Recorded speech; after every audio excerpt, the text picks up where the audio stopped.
Tobacco free युवा campaign के तहत आरसीएचओ कार्यालय में हुई कार्यशाला दी गई विशेष जानकारी।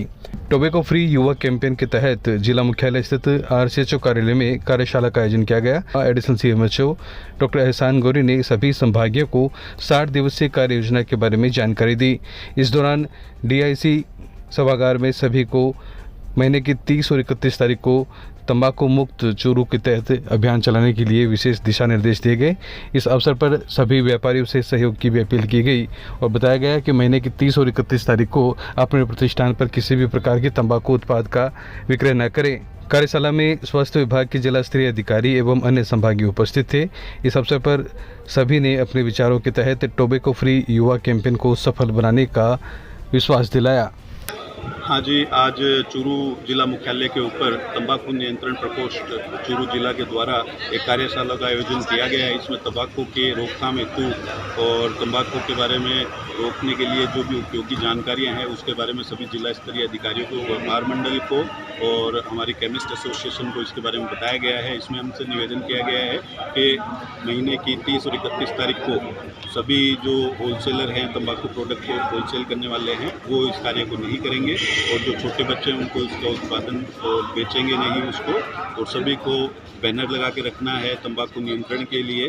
और 60 दिवसीय कार्यक्रम की कार्य योजना पर भी आज चर्चा की गई है। सभी ब्लॉक स्तरीय जो हमारे जिला स्तरीय जो स्टाफ है उनको भी आगे की जानकारियों के बारे में बता दिया गया है तथा 60 दिवस तक ये कार्यक्रम जारी रहेगा। धन्यवाद। डॉक्टर एहसान गौरी, एडिशनल सीएमएचओ चूरू। भाजपा के प्रदेशाध्यक्ष सीपी जोशी ने की सालासर बालाजी के दर्शन, राज्य सरकार पर लगाए गंभीर आरोप। चूरू जिले के सिद्धपीठ सालासर बालाजी धाम पहुंचे भाजपा प्रदेशाध्यक्ष सीपी जोशी ने सालासर बालाजी मंदिर में दर्शन कर मनौतियां मांगी। इस मौके पर उन्होंने राज्य की कांग्रेस सरकार पर आरोप लगाया कि दलित अत्याचार और अपराध के मामले में राजस्थान नंबर 1 हो गया है। युवाओं को रोजगार नहीं देने और वादा खिलाफी करने के मामले में भी प्रदेश सरकार ने अपनी महारत हासिल की है, इसलिए जनता इस सरकार को सत्ता से बाहर करेगी। उन्होंने सैकड़ों भाजपा कार्यकर्ताओं के साथ सालासर बालाजी मंदिर के दर्शन कर पूजा अर्चना की।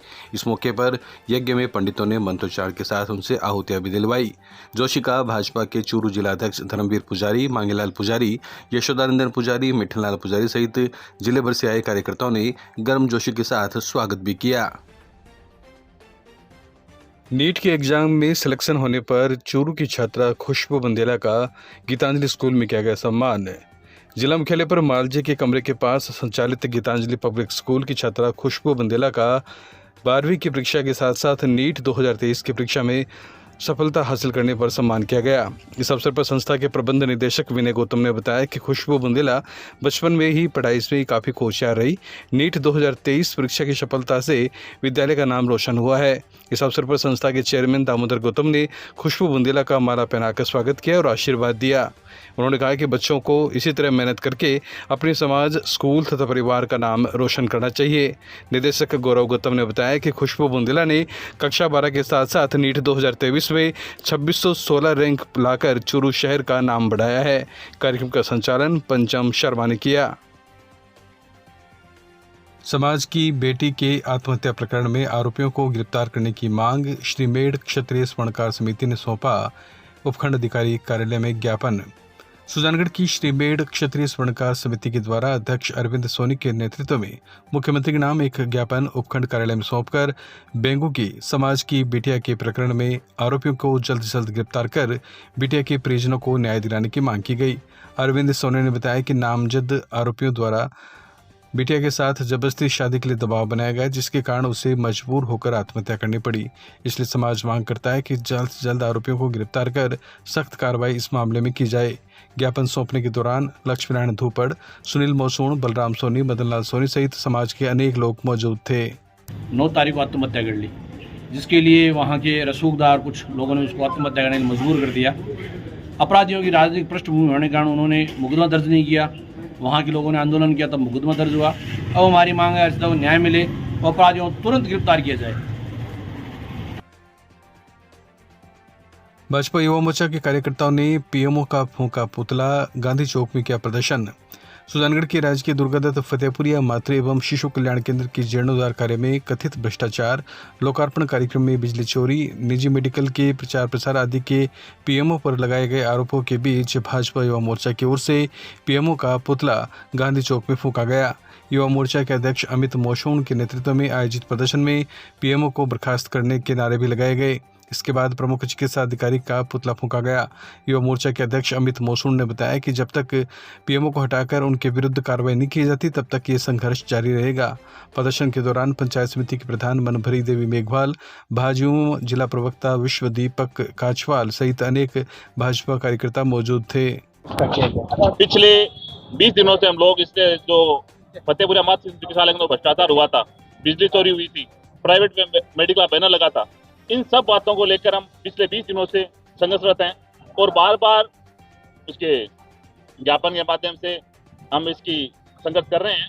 और इसके अलावा एक जांच कमेटी बनाई है और उस जांच कमेटी के सामने सारे फोटो, वीडियो, सारे सबूत, मीडिया अखबारी कटिंग सब कुछ उनको दे दी है और सब के सामने है। पूरा मामला पूरा क्लियर होते हुए भी ये मान लो शीशे की तरह मामला पूरा स्पष्ट है, फिर भी इतनी देरी क्यों हो रही है? मुझे लगता है कहीं ना कहीं ये देरी सिर्फ दोषियों को बचाने के लिए कोशिश की जा रही है। इसलिए आज हमने पीएमओ का पुतला जलाकर रोष व्यक्त किया है और हम ये चेता देना चाहते हैं कि आप चाहे जितनी देरी कर लो, लेकिन हम इसकी लंबी लड़ाई लड़ने को तैयार हैं और आखिरी दम तक लड़ाई जीत के रहेंगे। बिपरजॉय तूफान को लेकर एडीएम ने ली अधिकारियों की बैठक, कर्मचारियों को मुख्यालय पर रहने के दिए निर्देश।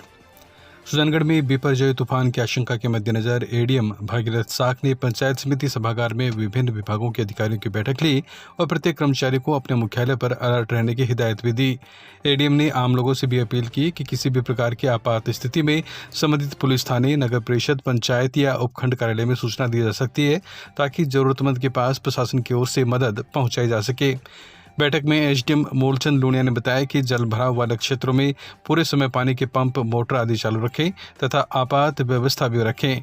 बैठक में तहसीलदार प्रवीण कुमार, नगर परिषद आयुक्त कमलेश कुमार मीणा, विकास अधिकारी शिव कुमार शर्मा, सीबीईओ कुलदीप व्यास, छापर के ईओ भगवान सिंह राठौड़, सफाई निरीक्षक ओम प्रकाश स्वामी सहित अन्य कर्मचारी मौजूद थे। बिपरजॉय तूफान की चेतावनी के मद्देनजर आज सुजानगढ़ उपखंड क्षेत्र के जो अधिकारी हैं उनके विभागों के अधिकारियों की मीटिंग हो सकी, तैयारियों की समीक्षा बाबत। और इस संबंध में सभी विभाग के अधिकारियों को कर्मचारियों सहित मुख्यालय पर उपस्थित रहने के लिए पाबंद किया गया। जो भी उनके पास संसाधन उपलब्ध है उन संसाधनों को चालू हालत में रखें और मुस्तैद रहें, 24 आवर्स के लिए वो रेडी रहें। इसके अलावा तहसील कार्यालय, नगर परिषद, इनमें कंट्रोल रूम की स्थापना की गई है, मेडिकल डिपार्टमेंट में भी और पशुपालन विभाग में भी। और सभी लोगों को सचेत रहने के लिए आपके माध्यम से हमारा निवेदन रहेगा कि तूफान की चेतावनी के मद्देनजर घरों से कम बाहर निकलें, अपने पशुओं को पेड़ आदि से बांध के नहीं रखें। टिन शेड और छप्पर वाले जो भी मकान हैं वो विशेष तौर से सावधानी बरतें। इसके अलावा कहीं भी किसी तरह की किसी को समस्या आती है तो वो तहसील कार्यालय में, नगर परिषद कार्यालय में, संबंधित जो थाना है वहाँ पे तत्काल सूचना दें ताकि उनको हमारी तरफ से सहायता उपलब्ध कराई जा सके। इस संबंध में बीकानेर से आर्मी के अधिकारी भी आएंगे, आज आने वाले थे, किसी कारणों से भी नहीं पहुँचे, तो उनको भी हम जो जहाँ जल भराव के क्षेत्र है उनका निरीक्षण कराएंगे और आगे हमारी रणनीति तैयार करेंगे। आमजन से भी हमारी अपील ये रहेगी आपके माध्यम से कि सभी सावधानी बरतें और जहाँ कहीं भी कोई समस्या आती है तो तत्काल हमें सूचना करें ताकि उनका सहयोग किया जाए। रतनगढ़ में हुआ भजन संध्या का आयोजन, बड़ी संख्या में जुटे श्रद्धालु। रतनगढ़ में एकादशी के अवसर पर श्री मठाधीश शिवालय में सांवरिया सरकार का मासिक गुणगान का आयोजन हुआ, जिसमें स्थानीय गायक एसपी वर्मा, संजय मुरारका, पायल शर्मा, अशोक गौड़, अभिषेक जांगीर ने भावपूर्ण भजनों की शानदार प्रस्तुति दी। कीर्तन में कैलाश मंजू चौधरी सपत्नीक मौजूद रहे। उन्होंने ज्योत प्रज्वलन के बाद गणेश वंदना की। इस मौके पर भजन संध्या में छगनलाल गौरसरिया, प्रमोद चमड़िया, सुरेश पंडित, बाबू सिंधी, संजय चौधरी, बद्री प्रसाद पारिक सहित अनेक श्रद्धालु मौजूद थे। कीर्तन के मध्य मठाधीश शिवालय सेवा समिति के द्वारा पुष्प वर्षा के साथ सभी आगंतुकों का स्वागत किया गया। रतनगढ़ में महिला समूह की हुई बैठक, सीवरेज परियोजना की दी गई जानकारी। राजस्थान नगरीय आधारभूत विकास परियोजना के द्वारा रतनगढ़ शहर में आमजन की सुविधा हेतु सीवरेज प्रणाली के विकास के लिए विभिन्न आधारभूत विकास कार्य के साथ ही इन कार्यों के प्रति आमजन की सहभागिता सुनिश्चित करने तथा समय समय पर विभिन्न विषयों पर जन जागरूकता कार्यक्रम करवाए जाने को लेकर आयोजन हुआ। इसी क्रम में वार्ड नंबर 27 लोहारों का अखाड़ा में महिला समूह की बैठक हुई। बैठक में जन सहभागिता इकाई के प्रवीण सिंह राठौड़ ने सीवरेज घरेलू कनेक्शन के लाभ के बारे में जानकारी देते हुए बताया कि स्नान घर और रसोई में जाली जरूर लगाएं ताकि किसी प्रकार की ठोस वस्तु चैम्बर में आकर अवरुद्ध न करें। बैठक में सभी बालक बालिकाओं को शिक्षा से जोड़ने की सलाह भी दी गई। इलेक्ट्रॉनिक वोटिंग मशीन और वीवीपैट के माध्यम से मतदाताओं को करवाया मतदान का अभ्यास। रतनगढ़ के राजकीय संचयलाल वैध बालिका उच्च माध्यमिक विद्यालय में स्वीप कार्यक्रम के अंतर्गत इलेक्ट्रॉनिक वोटिंग मशीन और वीवीपैट मशीन के माध्यम से मतदाताओं को मतदान का अभ्यास करवाया गया। स्वीप प्रभारी राकेश जाट ने बताया कि बूथ पर इलेक्ट्रॉनिक वोटिंग मशीन से करवाए गए इस अभ्यास से आगामी विधानसभा चुनाव में मतदाता अपना मतदान सरलता, शीघ्रता और सुगमता से कर सकेगा। इस अवसर पर बीएलओ पर्यवेक्षक मनोज सारस्वत, देवाराम, गंगा, दिनेश शर्मा, महेंद्र सिंह सहित अन्य लोग उपस्थित थे। आज भारत सरकार द्वारा चलाए जा रहे स्वीप प्रोग्राम के तहत संचयलाल वैध उच्च माध्यमिक विद्यालय में बूथ संख्या 45 में वीवीपैट मशीनों के द्वारा मतदाताओं को जागरूक किया गया।